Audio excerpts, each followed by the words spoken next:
Then how do you get your team together personally, mentally? Just focus on winning ball games and communicating that we just got to do little things in order to get us these wins. What was frustrating for you today? What was frustrating for you out there? Nothing too frustrated. It's basketball. I have real frustration outside of here.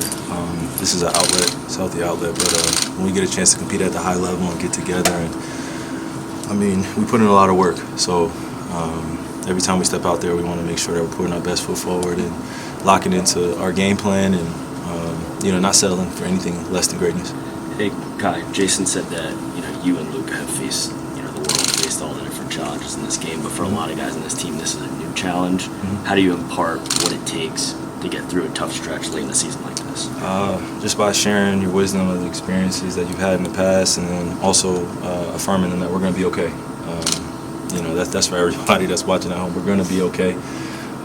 We got to trust that we'll be able to put the work in that's necessary to get us these wins. We've shown it before. We took a little bit of a dip for the last few games. Some tough ones on the road, 1-3 on the road. Come back home and not take care of home court. That's on us. We got to take accountability for that as players.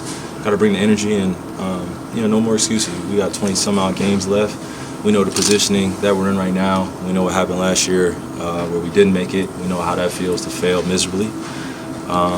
And we know what it feels like to have the external pressure too, of just our fan base and media and stuff like that. This is also new for some guys that have never dealt with having that target on their back. But again, there's no excuses. We just got to be there for one another and have some fun with this.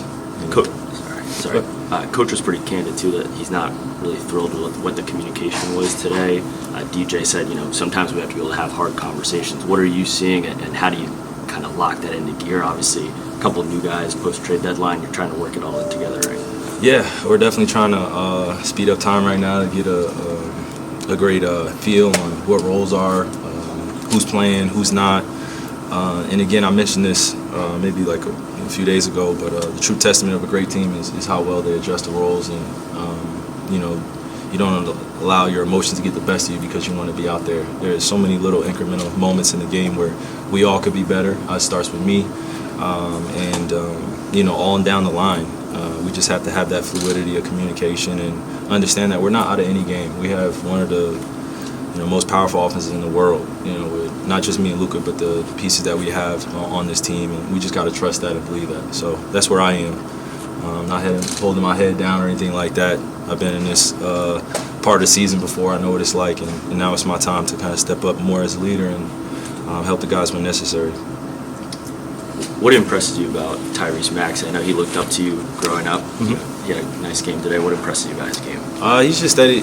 He's always in attack mode, and he's accomplished so much in a short period of time.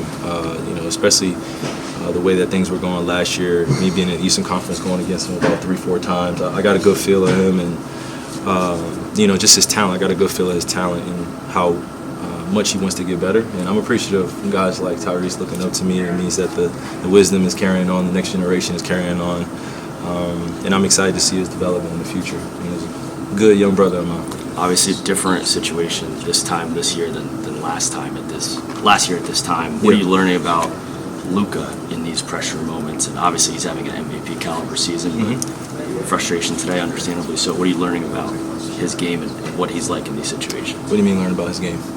Just when the pressure's on, you guys aren't having a He's great been doing this pretty much the whole season.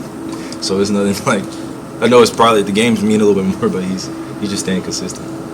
Maybe not like what he's able to do in his game, but I guess just like you're saying, crunch time, I mean, last year we had some games where in crunch time we were passing the ball back and forth. Everyone knows that infamous play.